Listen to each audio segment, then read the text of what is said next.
Hey there guys, today I'm going to be showing you how to stop a panic attack in just 5 minutes using a really simple 3-step formula. Now most often a panic attack will hit you at the most inconvenient moment possible, and it's just sort of the nature of the beast. Maybe the panic attack will creep up on you slowly through a stressful day, or maybe it will just kind of come out of nowhere and hit you like a ton of bricks. No matter what the scenario, it's rarely going to happen when you're in a calm and soothing environment. Now, in my experience, I'd usually be in the middle of some arbitrary, moderately stressful activity. And phone calls at work became huge anxiety triggers for me. There'd be times where I would have, panic attacks right in the middle of work while I was on the phone or on hold with a vendor or client, and I would just have to immediately hang up.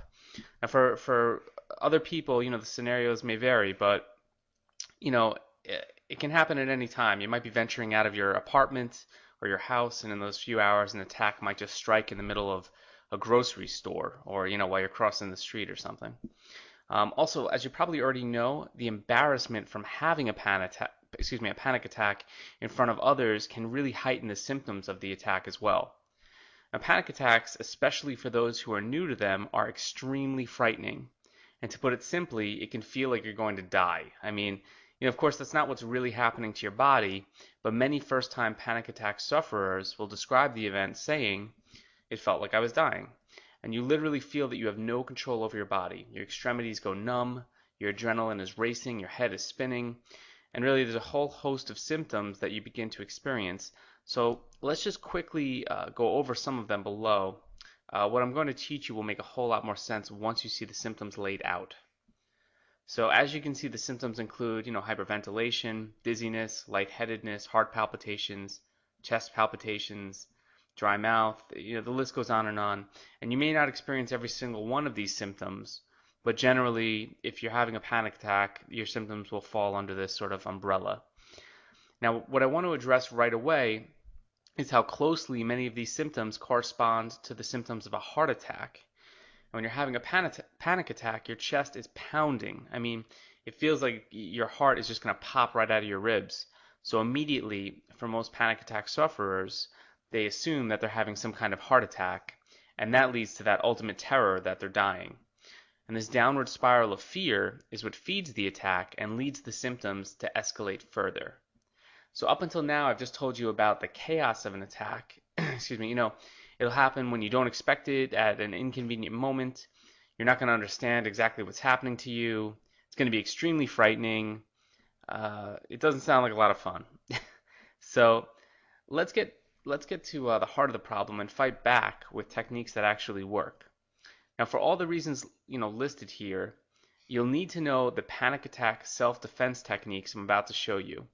And they're incredibly easy to apply during a panic attack, and they work like a charm in any scenario. So I'm speaking from personal experience here. Let's start with step 1. You're going to recognize the attack. And the first step is the hardest for some. You need to recognize the attack. Now this sounds easy enough, but when your anxiety is really bad, you might be telling yourself, no, not this one, this one's for real, you're really having a heart attack, you're feeling yourself dying, and so on. It could be very traumatic. So step 1 is to recognize the attack and know that you are having a panic attack. And people don't die from panic attacks. It's that simple. You need to believe it. And the utmost belief of this fact is where the power lies. Now, it may take you a minute or two to convince yourself. However, if it's not your first panic attack, then you should be confident in identifying what's happening to your body and your mind. Step 2 is to breathe and count. I want you to ignore everything around you. Nothing else matters. Get through this. That's all that matters. And after you've recognized the attack, you're going to begin to count in your head. You're going to count 1, 2, 3, 4, 1, 2, and so on. And you're going to be pausing on the dashes. Now, you might be thinking, that's a whole lot easier said than done. When I'm having a panic attack, I can't even think. And that's why you're not going to say or even think the numbers. You're going to breathe the numbers. I want you to take a deep breath in through your nose for the 1 and the 2 count, and then take a deep breath out through your mouth for the 3 and the 4 count. And by the way, you can lengthen the count here. The idea here is to take a very deep breath. in through your nose and out through your mouth. And you're going to practice this routine for a few minutes a day until it becomes an automated exercise for you. And practicing really helps a lot. If you practice in a controlled environment, when a panic attack does hit, this self-defense mechanism will just seem routine. And also, it's very important, if you are truly hyperventilating out of control, when the panic attack hits, breathing into a paper bag will help you get to the point where you can begin this exercise. And once you've regained some control of your breathing, remove the paper bag and begin the counting technique. When you go into these breathing exercises, you immediately shift your brain's focus from fear into action. And you take control of your body and all the symptoms with this one important step. Now, here's why this step is so important. Remember when I told you, it was important that we lay out all the symptoms in the beginning? Now, you probably are already familiar with the symptoms of a panic attack. That's not why I laid them out. I listed the symptoms to illustrate a very important point. Panic attack symptoms occur as a chain reaction to the offset of breathing that happens in the body. And when a panic attack hits, shortness of breath or hyperventilation kicks in. And the change in oxygen intake is what causes the dizziness and the lightheadedness. When those symptoms kick in, your fear escalates, your body goes into emergency mode, and begins conserving blood flow and circulation of oxygen. And this leads to the numbness in the extremities. And all this time, further panic has been setting in, and your heartbeats have become stronger as your brain reaches a higher sense of urgency. And the symptoms go on, but my main point here is that it all starts with controlled breathing, because these panic attack symptoms occur as a chain reaction to this offset in breathing. So do not overlook your breathing in the fight against panic attacks. It is an absolutely essential tool. Now, step 3 is finding the root cause. And the calming down step is perhaps just as important as step 2. Panic attacks are traumatic.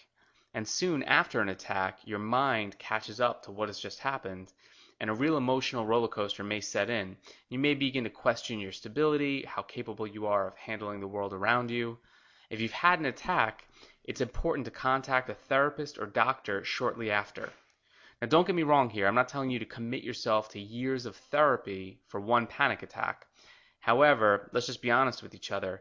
Panic attacks don't happen without reason. Something triggered the attack. And it could be stress at work. It could be stress in a relationship. It could be a general anxiety disorder. Whatever the cause is, don't ignore it. Find a therapist or doctor you're comfortable with and begin exploring why your attack occurred. And don't be afraid of the answers you might find. Life is far too precious to spend worrying and panicking. Take the time and make the effort to resolve your panic attacks. Don't put it off. Do it today. And I want to also invite you, if you've enjoyed this video, I want to invite you to download a free video that I've posted on my website called Anxiety Free Tactics. The video is about an hour long, and it contains 21 other techniques. This was just one technique. It contains 21 other techniques that will alleviate anxiety, stress, and panic attacks, including how to overcome social phobia, dealing with depression, dealing with nighttime anxiety. I'll teach you acupressure points that you can use to relieve stress within minutes. There's just a ton of natural treatments to help you out. So it's got a step-by-step treatment plan, 21 powerful techniques. The techniques will, give you benefits. You'll start benefiting from them in minutes. And obviously, it's totally free. And you can get to it by going to my site at www.stop-anxiety-panic-attack.com. Don't forget the dashes. Check it out right now. I hope you guys found this helpful. I'll talk to you soon. Bye-bye.